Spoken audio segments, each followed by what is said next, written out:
Welcome home to USA Global TV and Radio, a place where dreams take flight, with authentic storytelling, diverse perspectives and meaningful conversations, where global stories unite and bridges are built beyond all borders. Discover world-class education, entertainment, hope and inspiration.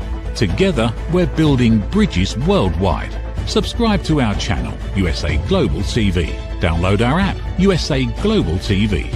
Be our guest or join our team. Visit usaglobaltv.com. Thanks to our founder and executive producer, Dr. Jacalyn Kerbeck. Music score by Yeffy Tang from Cloud Road Music. Voiceover artist Mike Porter. Creative direction by Paul Garcia. USA Global TV and Radio. Your home for global connection. All rights reserved. This video and its contents are the exclusive property of USA Global TV and Radio. Unauthorized use, duplication or redistribution in any form is strictly prohibited. Good morning, good afternoon, and welcome. If someone you knew, someone you admired, someone who was a role model, was in a position of authority, of power, of influence, and was going through a struggle with their mental health, would you want them to speak up? Would you want them to come forward? Or would you rather not know? And once you did know, how would you react? Would you be open, welcoming, wanting to assist, or would you be judging? We're going to explore this topic today on Judgment, the Hidden Sin, the TV show that's in alignment with the book that I wrote, Holy but Harmful, The Silent Sin of Judgment. I'm Dr. Jacalyn Kerbeck, and I want to welcome you here today. It's an absolute pleasure. We have someone here who came to see us just a week or two ago on another program with Mr. Red O'Laughlin. And I just really appreciate the fact that Major General Gregg F from the U.S. Army, who is retired, highly decorated combat veteran, former president of the National Defense University, leadership expert and mental health advocate, also known as the Bipolar General, who is also an author, is here to share his story today. Welcome to the program. Thanks, Jacalyn. It's a real pleasure and an honor to be on with you. I really appreciate your time, and I want to get right into it because we were talking backstage. It seems today that in 2026, talking about mental health and being aware of mental health issues is much more accepted than it used to be. I know I'm 63 now, that earlier in my life, it would be like, oh, she's crazy, he's crazy, stay away from them. You know, look at the way they're acting. A lot of judgment took place. And in your career, being highly decorated and leading people and having people look up to you, you were going through your own challenge. When did you realize this? Well, I didn't realize that I had a serious problem until 2014. I was 58 years old, a two-star general, and I shot into full-blown mania, really a state of manic insanity. And my behavior was so bizarre, impulsive, over the top, that my boss, who was the chairman of the Joint Chiefs of Staff, four-star general in the Pentagon, he was so alarmed that he did an investigation and came to the conclusion that there was something really wrong with my mental state, emotional state, etc. And he made the decision that I had to step down or he was going to fire me. That's when I realized that, okay, something's really going on here. And then he ordered me to get a psychiatric evaluation. And I did several, and the doctor said, you're fine, there's nothing wrong with you. It wasn't until several months later that, after I'd gone into a state of severe depression, that the doctors could figure out, okay, he was in mania, now he's in depression, he has psychosis, and they were able to diagnose me with bipolar disorder. So that's when I knew I had a mental illness and I had a diagnosis and I needed to figure out a way to get my life back together because it had been shattered. But looking in the rearview mirror, understanding what happened, I actually was born unknowingly with a bipolar brain. I lived with a low level of bipolar disorder my entire life, and it mostly helped me with extra energy, drive, creativity, enthusiasm, and the like. So it elevated my performance for years, decades. But when I was in my 40s, and the jobs in the Army started to become higher level, more pressure, more stress, I now realize that my bipolar disorder went from this very low productive level into a more active form. And then when I went to the Iraq war, it shot it up to an even higher level. And then from Iraq forward, from 2003 till 2014, when I was diagnosed, I started going into higher and higher levels of mania, deeper dives into depression until it all kind of blew up in 2014.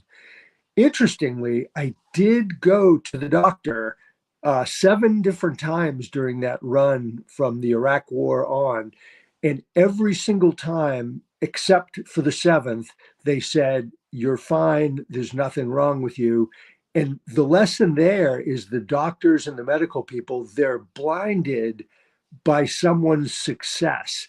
So for me, I was a successful Army senior leader, and they just couldn't conceive that I had bipolar disorder or serious mental illness. Thank you for sharing that. I have to say, when you watch television and you hear stories like this, you think, oh, that's interesting. But actually being here interviewing you, I have the chills just thinking about what you shared. What about Greg, the person?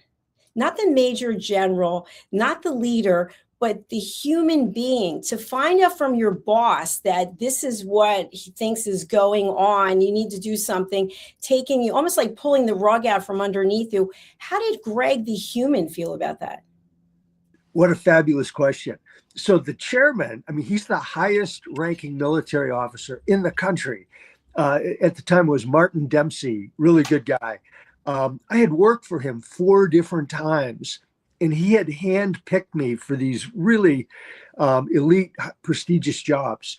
And so when he made the tough decision that I was in bad shape, something bad was going on, I needed to get out of that high pressure president role, and he needed to get me medical help. So here's what he did. I got a call on a Friday afternoon, me, the person, that, hey, General Dempsey wants to see you in his office Monday at 10 in the Pentagon. So I went, and I'm thinking, I was so manic. I was thinking, oh, maybe I'm going to get promoted because I'm doing such a great job. Maybe he's going to extend me as the president for a few more years. Or I was aware of this investigation. Maybe he's going to fire me. So I knock on his office door. I go in, and out of the corner of my eye, I see the lawyer. And I'm like, okay, no promotion today. Because I mean, the only reason the lawyer's there is because there's bad news. And General Dempsey, he walked across the room, gave me a big hug, and he said, "Greg, I love you like a brother." So he was very human. He was very warm. He was very kind, compassionate. He said, "I love you like a brother, but something is going on, and I'm not a doctor." He said, "You've done a fantastic job. I give you a grade of an A plus, but your time at the university is over. You have till 5 p.m. today to resign, or I will fire you. And I'm ordering you to get a mental evaluation at Walter Reed, the big military hospital in DC." And he said, "And we are going to retire you from active duty as soon as possible, so your career is in effect over." He said, "What are your questions?" And I was so manic, so manically high. I looked at him and I said, "No question, sir. This is great news because God put me here to do big things. And now he's going to move me and put me somewhere else to do even bigger things."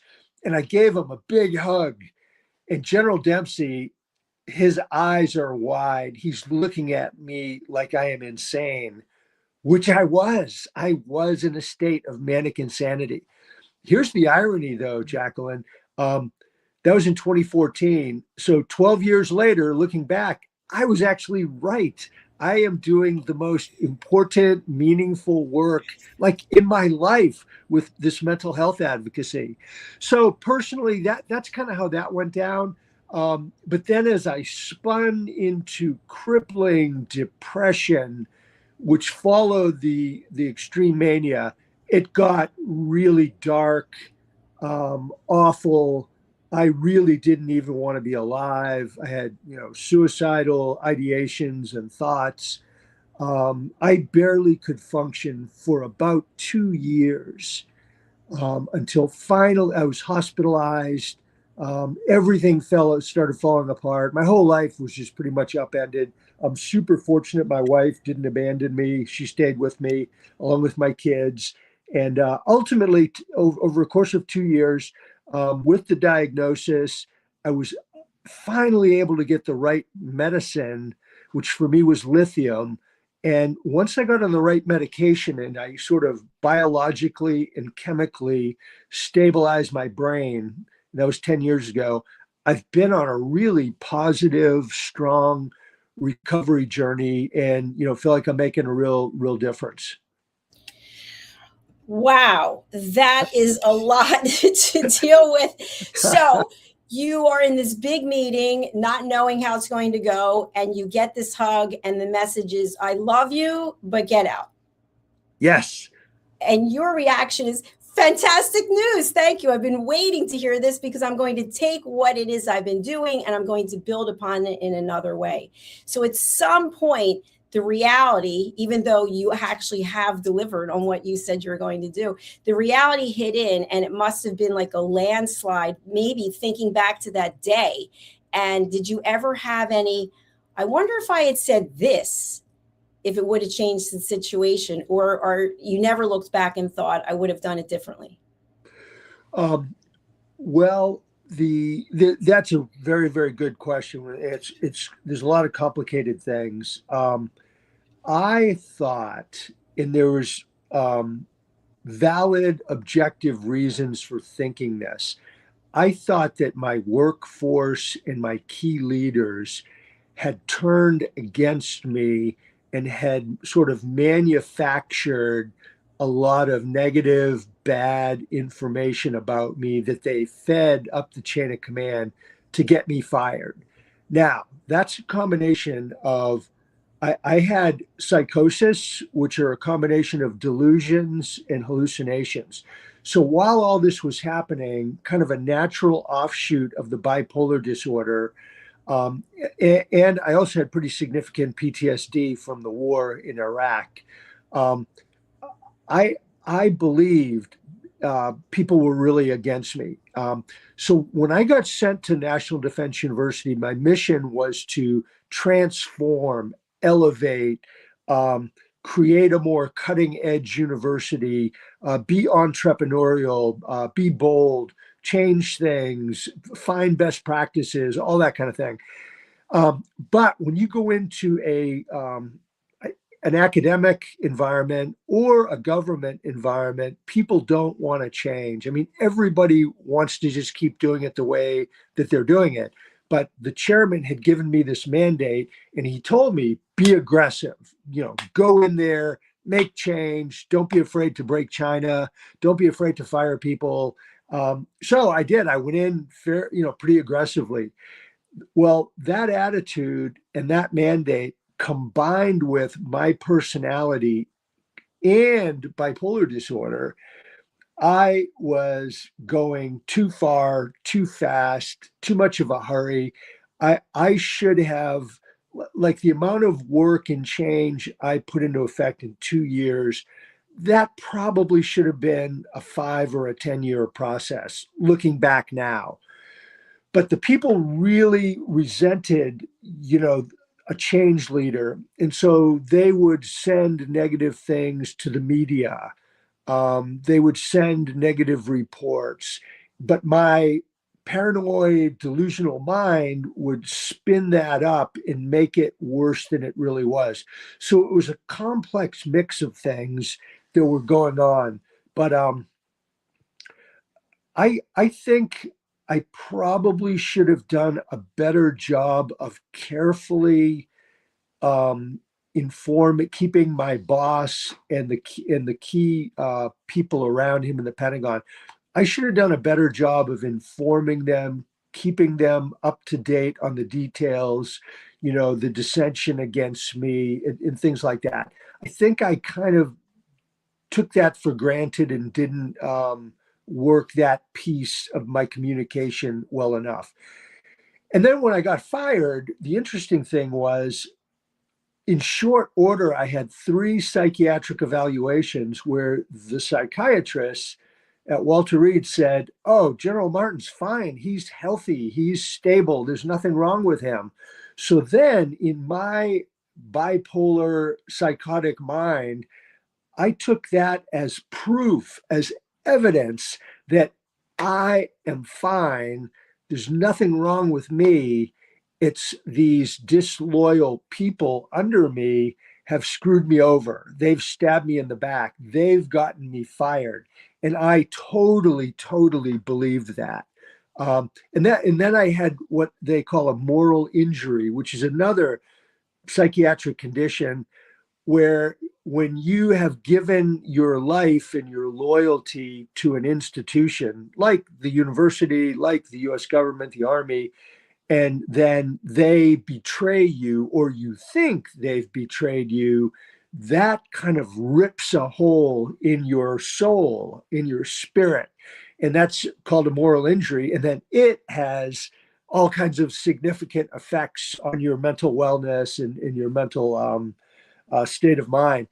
And then combined with, this raging bipolar disorder and PTSD, that dimension was like literally throwing buckets of gasoline on an already burning fire, and everything just got worse. It wasn't until months and months later when I came out of the mania. I was super depressed. I got the correct diagnosis. I accepted that the diagnosis was right. Over a period of months, maybe even years, I was able to come to the realization that, I really I was mentally ill. I did a lot of things that alienated my workforce. I probably should have done a better job. But the reality is that there were key rebels in the group who did oppose me, and they did leak and write stories to people around the Pentagon and Washington and in the media in order to bring me down and get me fired. So a lot of mental illness and paranoia going on, fueled by some reality. It sounds to me from what I heard that your mind is able to process a lot of information very quickly, and maybe the outcome would have been something that would have taken a longer time. And at the same time, there were people who were judging you or evaluating or talking about the situation instead of coming directly to you. Is that accurate?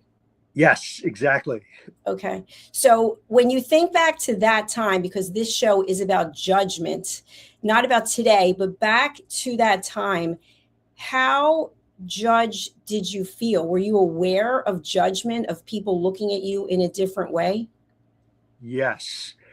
We reached a tipping point when I first went in as president and the chairman put me in, and at the change of command speech, I mean, he really lifted me up and told the university and the Pentagon and all the important people, said, "I have picked Gregg Martin to come in and lead aggressive, bold change at this university.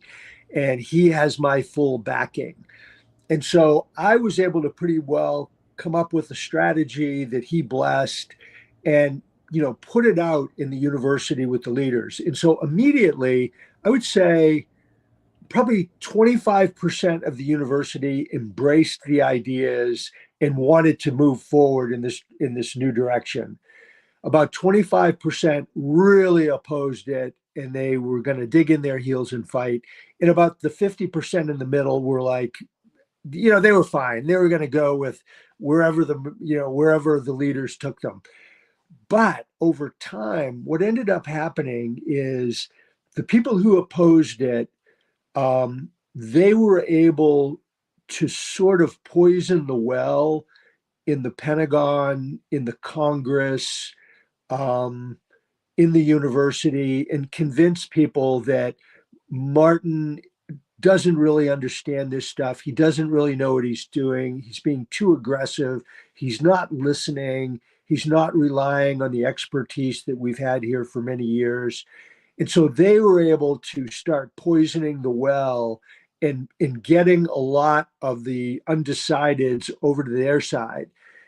Then over time, as the pressure and the stress of this, it spun up my mania. So I started to get more and more manic as the pressure and the stress of the situation started to go up. Plus, I started having, and this is tied into it, I started having, fairly serious PTSD attacks. And they manifested themselves, my behavior with the mania and the PTSD. I started getting, more and more bizarre, impulsive, unpredictable in my actual behaviors. And that started to kind of sort of frighten people, alarm people, scare them a bit. And so then I think there were a number of people who were originally supporters, but they were kind of startled and afraid, like, whoa, like what's going on with this guy? He seems kind of, he's out there, he's kind of crazy. And I started losing some of my key supporters. And then things just started turning kind of against me. And then I could clearly feel that judgment, that disapproval, that sort of fright. And then those dynamics exacerbated the bipolar disorder, the psychosis, the PTSD. So my mental condition went from bad to worse, which then amplified everything. And then pretty soon, I didn't have very many people at all supporting me, which put more stress, more judgment, and then ultimately things just kind of, blew up. Thank you for sharing that. It makes perfect sense what you said about the trajectory of how the whole thing evolved. I know, just a quick side note, I have ulcerative colitis for 35 years, and people have said I'm dirty and I'm disgusting and I'm not worthy of being loved. And of course, all of those things, you start to take them in and the disease gets worse because Right. your mental state starts to impact your physical state. So, Greg, one of the questions I have about this period of judgment, what I found is sometimes we'll be judging people because we're afraid if we are involved with them, it's going to rub off on us. Like, oh, I might get a mental illness if I'm near him, or it might start affecting me. How much did that play a role in what you were experiencing? Or was it something completely different, meaning that as a leader, people were afraid how this would impact your decision making? I think as people recognized, how bizarre my behavior was, and I don't think anybody said, oh, wow, this guy has like, significant bipolar disorder. I don't think anybody said, boy, this guy's really suffering from psychosis or PTSD. They just knew something was not right. Something was out of whack. Um, I think people then started avoiding me. I knew they were really sort of talking among themselves. I know they were sort of plotting that, okay, this guy uh, is not good for the university. How do we get rid of him? And so they kind of came up with a campaign to do that. And and then they started writing anonymous letters, the staff, faculty, and students writing anonymous letters detailing my bizarre behavior, and sending them over to the Pentagon to my boss, who then took all that and in a deliberate, calm, I think fair, judicious way, appointed a little panel of senior people to investigate and do an inquiry and give him recommendations on what they thought they were seeing. So but I think people, they started shying away. I mean, people really started to avoid me as my condition deteriorated. Um, I also saw a lot of people who I had mentored and coached and led over a period of years. So not just in the university, but in the broader army and military, those people started falling away, avoiding me, not returning calls, emails, not wanting to be around me, be seen with me, etc.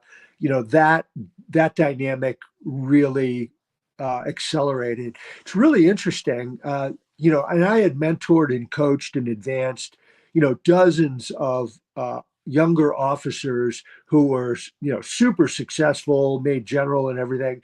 And just about all of them and they used to, before I got fired and everything, they used to be really good about staying in touch.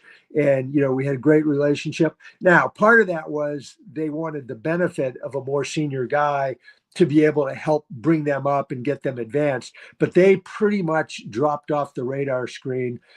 And that was, 12 years ago, and have never come back. I actually asked one of the guys, I said, hey, we were really, really close for such a long time. What's up? How come, you don't want to help me associate, do anything together? And he said, hey, General Martin, I loved you. You were a great leader, great mentor. You were really, really good to me. He said, but that whole crisis situation with the bipolar disorder and getting fired and all that, he said, it frightened me and my wife. I mean, it just frightened us. And we have sort of come to terms with it. We've put it in a box, we've buried it, and we never want to open or see that box again. So, no disrespect to you personally, but we have made that decision to protect our own mental well-being because it was such a traumatic experience for us to see and be a part of all that went on. Wow. Wow. What a powerful analogy, and so honest. Not talking about how it actually feels, but that's what happened. People are afraid. They live in fear. They make judgments. And then based on that, they disappear. They retreat. Now, another option could have been, let's reach out and see how we can provide support, right? That could be another option. So I feel, and I'd love your thoughts on this, there's no judgment about when people do that because we have the ability to make a choice. But please make that decision and go on your way so that I can move on and find people and surround myself with people who want to support and want to actually mentor and lend a hand to help others. What do you think? Absolutely. I will say that, what I described probably was the majority for sure of the people in the military that I was dealing with during that real time of crisis. But there were some wonderful people. One guy, he's a retired 3-star named Tom Bostic. He embraced me. He was like a big brother. He said, Greg, anything I can do to help you and Maggie, to support you, medically, time off, vacation, support, if you need someone to talk to. I mean, he invited me over to his house. He would come down the street and, knock on the door. We'd have coffee together. That guy was just an absolute gem. And then when I retired from the Army, there were other Army buddies and West Point people who were very, very good and, compassionate and kind to Maggie and I. And then when we moved to Cocoa Beach, Florida, and started meeting people, I was very open. I'd say, hey, Greg Martin, Army veteran, this is my wife, Maggie. I have a really serious bipolar disorder. I was in the hospital a year ago, but I've rebuilt my life. I'm recovering. and I started writing articles and giving talks, and then the book, and et cetera. And the I mean, really, the embrace, the outpouring of love, compassion, empathy in my Cocoa Beach community with my friends is unbelievable. It is so positive. I mean, I've got the best friends I've ever had, and they are, and none of them have ever been in the military, but they are incredibly supportive. All this whole group, I'm talking a couple dozen. If they've all read my book, they watch the podcast, they're super friendly to me and Maggie. Um, I've got a couple of them who are very, very smart, intelligent people and great writers. Oh, by the way, they're all from this dancing group that Maggie and I do over at the gym. But there's a couple of them, one in particular, who has read every draft article, my entire manuscript of the book, listens to my talks, critiques them, and she's a very high level professional in a big corporation. And she has been brilliant and helpful in me crafting and shaping and improving my message. So, I mean, these people have no reason to be nice to me. They like me. They like Maggie. They love being our friends. They think it's cool that, like, I'm an Army guy. They think it's cool that, I'm open about my mental illness and I'm trying to help others. So I would say now, it's a huge, big positive element as opposed to negative. And the other piece is that I've gotten into this whole mental health community, which is global. And Jacalyn, I have met and am friends with and work with the best people of my life.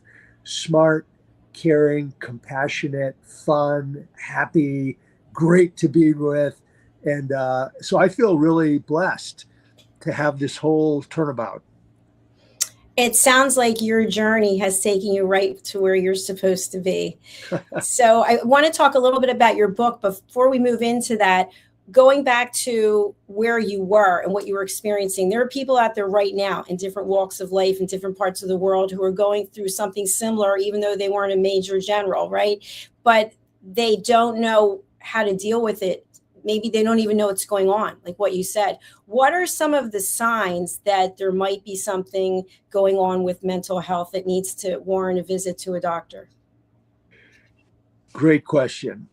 So we're all susceptible to these mental health conditions of various flavors and everything. I mean, depression is very, very common. Anxiety, very common. PTSD is common. Traumatic brain injuries are common. Bipolar disorders is pretty common. So I would say think about yourself and sort of do a self-assessment or like a check on yourself and just think, okay, how am I doing? How am I feeling? Am I getting the sleep I need? Am I healthy? What about my happiness and motivation level? How am I getting along with people? How am I performing? Just kind of do an overall inventory of checking yourself. And then the same with people you're close to, your spouse, your family members, your friends, close work colleagues, and just say, okay, am I okay? Yes or no? And so what are some of the things to look out for? Well, if you're not sleeping, if you are not eating right, if you really are lacking energy, if you're really seem, overly sad, and not just having a bad day, you're sad about, something that happened, but is it extended and is it deep? Because that can be a sign of depression.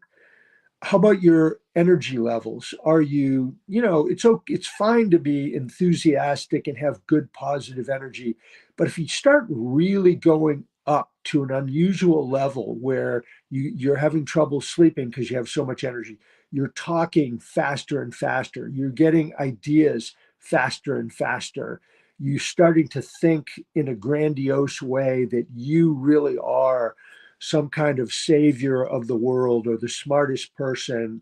And so there's all these different signs and symptoms. if you recognize or detect those, go see a medical professional. Go see somebody. Go talk to them. Bring a spouse, a family member, a close friend, someone who knows you well. Bring them to the appointment to see, your general practitioner, a nurse, a psychologist, whoever, and have an honest conversation and see, is there something worth going into greater depth in checking?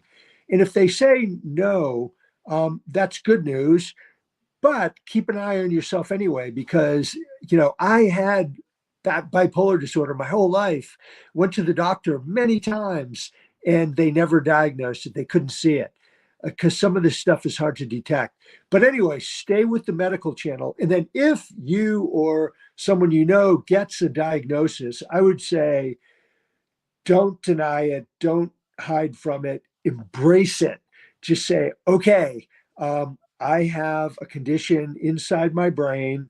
Nobody thinks bad about having, a broken knee or heart disease or cancer or diabetes. They get the diagnosis, they do the work, they do the recovery, and they get on with their life. Well, it should be the same with, any kind of mental condition. So embrace the diagnosis, own it, just say, okay, this is true, it's real, then learn about it, and then develop a strategy to counter it, to recover, and to regain, fullness in a happy, healthy, purposeful life. And then, just get on with living a good life. So those are the things that I would recommend. And if you feel depressed about it, also any signs of suicidality or not wanting to live or not wanting to be alive, those are real signals that you have a mental condition. The other thing to keep an eye on is if you have a marked change in your marriage, your relationships, your home life, your job, anything that gets like out of whack and is disruptive to the healthy flow of your life, those are oftentimes telltale signals that there might be something going on in terms of mental health. One final thing. I remember when I was in the depth of depression, I never thought I was going to get better. But a good friend kind of came alongside and said, yes, you will. My son, my friend, my whoever had a serious mental illness. They were in the depths of despair. They never thought they would recover, but they did because they got the right help, they got the right meds, they got the right treatment, and you will too. And so there's no substitute for a human connection and hope that you will get better. That's huge in terms of recovery. Such valuable information that you just shared there. Basically, what I'm taking away from it is that if you realize something is off and it starts to progress, be aware of it, seek help. If you get the diagnosis, you can take that diagnosis as almost a launching pad for where it is you're going to go next, instead of something like a bag of bricks that is holding you back. Is that correct? Yes. Okay. They've looked at my life and they said, man, you took lemons and turned them into lemonade, taking a crisis, and then turning into something bigger, better, newer that gives you a whole new life. And I kind of really, when you think about it, so I was high success, crashed into devastation, crisis, and then really have rebounded out of it into a whole new life. Like it's kind of going from darkness to light, death to life. And so the way you described it is perfect. And your book, My Forever War with Mental Illness, really is such a great summary of what we've been talking about today, because it goes on, it's continuous, just like with ulcerative colitis, it's a chronic disease. So my question for you is, how much of the healthy outlook and embracing the launch pad and where you're going is based on medication, or some other processes that you use, maybe meditation or affirmations? I don't know what they are, but could you share that with us so we have an idea of how you manage this on a daily basis? Yes. So 10 years ago, I was in crisis. I mean, I had been in years of crippling depression, terrifying psychosis. I wanted to die. I was in horrible condition and I tried all kinds of things. I was hospitalized, but it took the right medication, which for me is a combination of lithium and lamictal or lamotrigine. And so all those other things didn't get me to a stable base until I got the right medication that went into my brain and gave me stability, biological, chemical stability. So that was necessary, but not sufficient. I also find that I get great benefit from psychotherapy, talking to a trained psychologist about how to think about your life, how to develop tools and methods of self understanding. But then there's more. A person needs to live a healthy lifestyle with 8 hours of sleep, plenty of water, low stress, healthy diet, plenty of exercise. So, medication, psychotherapy, healthy living, absolutely necessary. But then there's more to it. I have what I call the 5 Ps. I developed a purpose for my life, a mission statement, which is for me sharing my bipolar story to help stop stigma, promote recovery, and save lives. So that purpose gives me inspiration to live. The second P is people, being around people who are inspiring, energizing, and fun. And I've got that in Cocoa Beach, mainly with my the fitness dancing crowd who are so cool. They're so fun to be with. So those are the first 2 Ps. The third P is place. It really mattered for me in my bipolar state. I was living in the north where I'm from, but the cold, dark, gray winters were really exacerbating my depression with the bipolar. So we made a decision to move to bright, sunny, warm Florida, and it's helped. So place matters.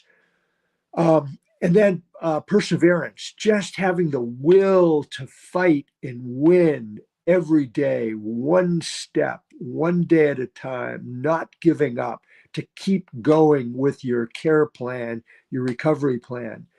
And then the fifth P is perspective. I think it's super important for any human to think objectively about their own thinking, and that's called metacognition. But what that means is your own mind can make things worse than they really are. You can lose your perspective, your sense of objectivity. You can take little things and turn them into a crisis. Um, and so I think it's important to have this objective thinking, like, okay, I have serious mental illness. Is it the end of the world? No. Uh, with working with the medical professionals, taking my medication, doing therapy, being healthy, getting sleep, hanging out with fun people, I can live a great life. So, don't make it worse. I mean, there's people who have horrible cancer or heart disease or strokes that their life is much tougher and more challenging than mine is. So don't feel sorry for yourself. Have a plan, get on with it, move forward, help other people. So that's kind of my strategy.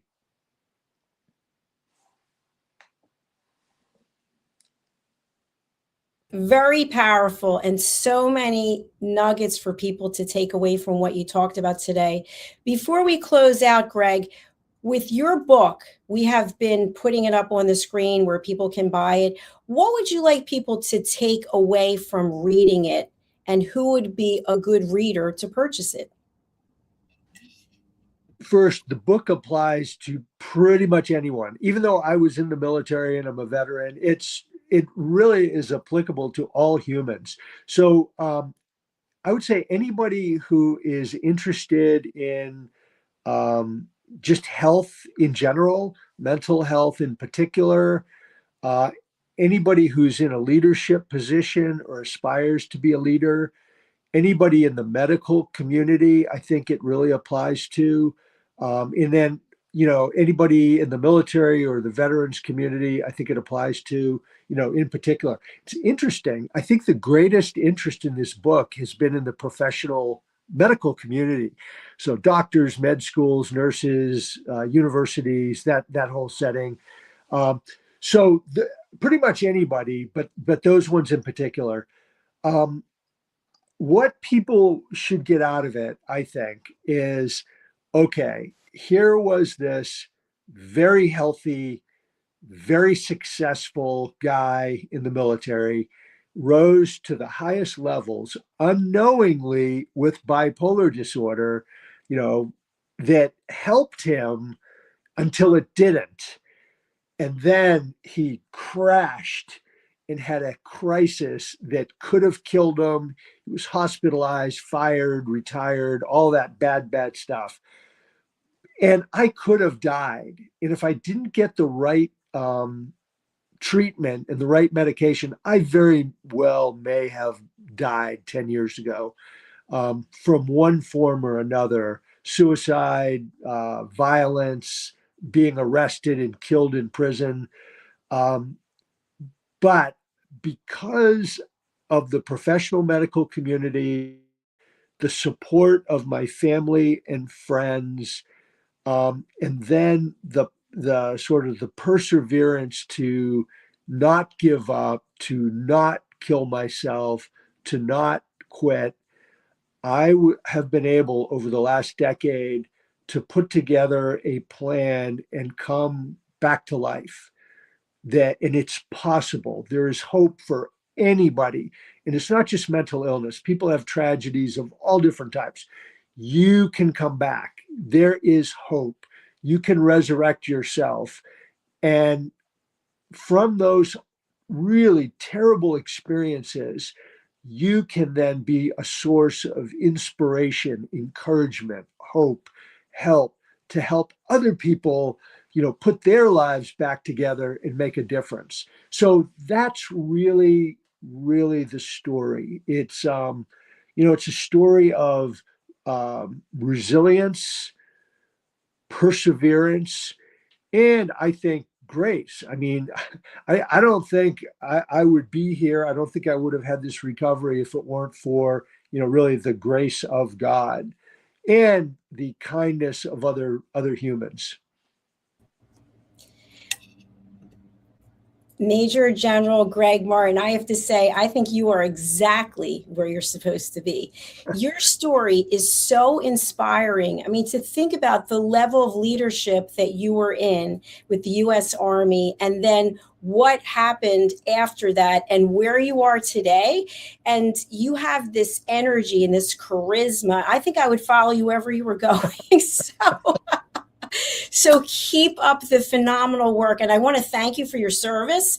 And I want to thank you for sharing your story. I think what people don't realize is when a person like yourself comes forward and shares the story, that takes a lot of commitment and energy, because you've got to go back. You've got to go back and bring it back up again and again. And so not only have you written this book, but you are going around soon, starting a tour, giving speeches to inspire other people and help people realize that having a mental illness, being diagnosed as bipolar, is not the end. It could potentially be the beginning. It's all about what you do with that information, that diagnosis.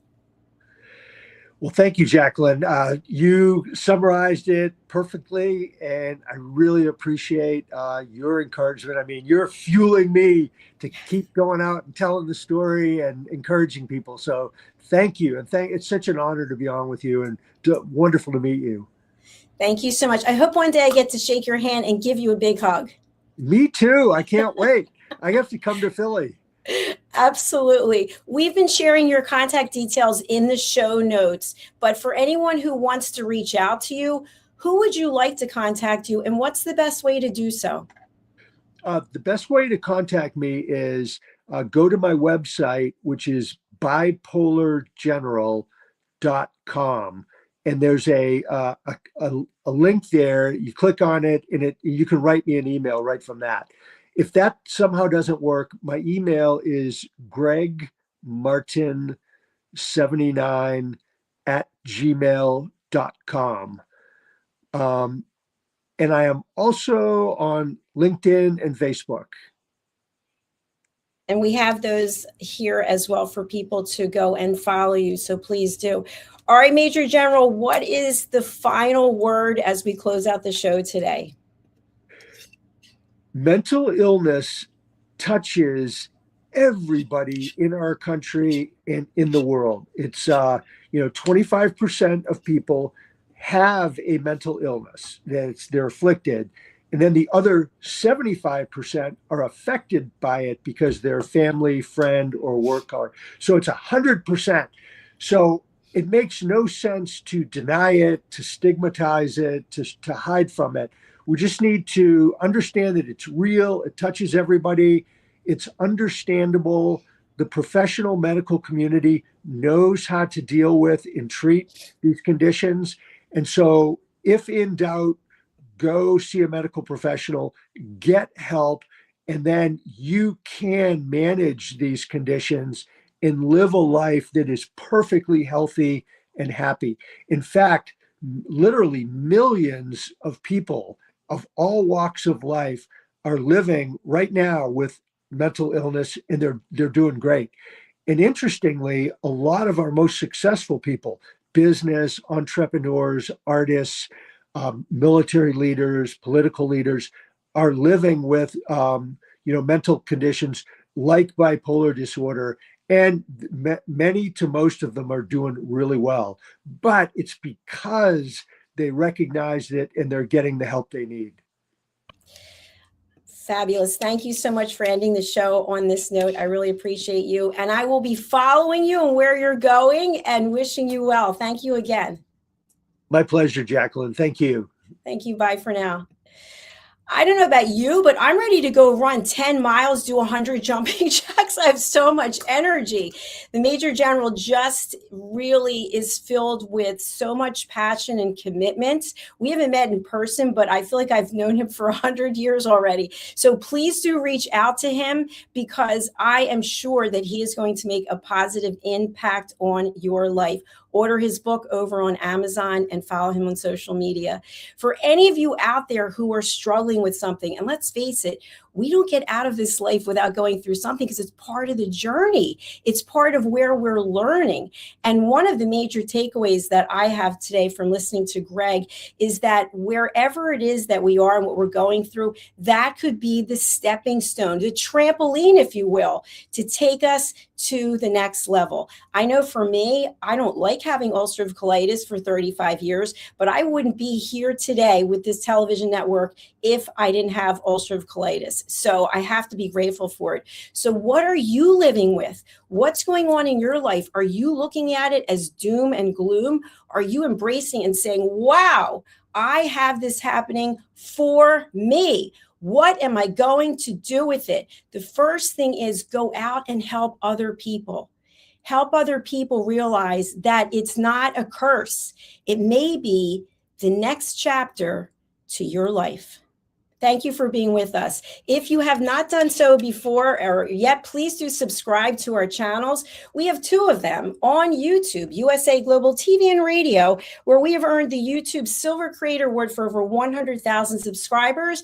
And my own personal channel, which I started a couple of years ago, we've got over 40,000, Dr. Jacalyn Kerbeck. And of course, we're on social media. We're on Amazon Fire.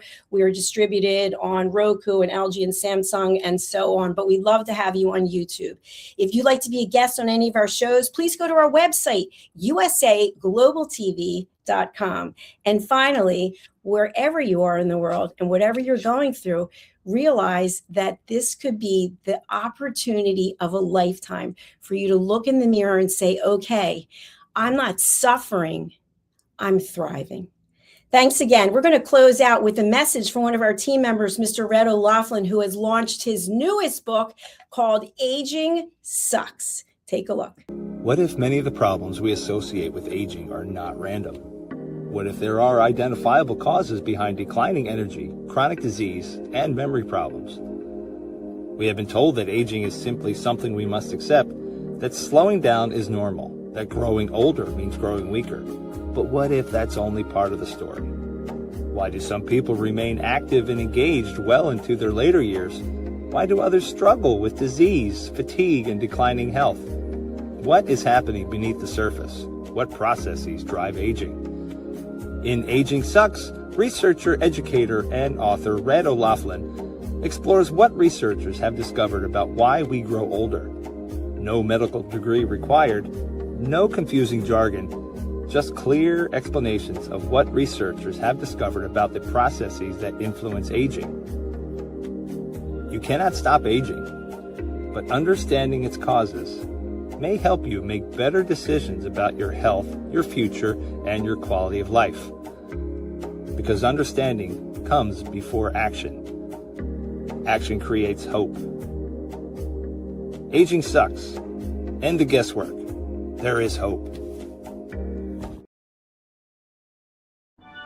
People are searching for experts every day. Are they finding you, or are they finding someone else? Every day, professionals are building authority through media. We've already built the platform. USA Global TV and Radio. Over 14,000 shows streamed to over 60 countries. This isn't about becoming famous. It's about leverage, visibility, credibility, opportunity.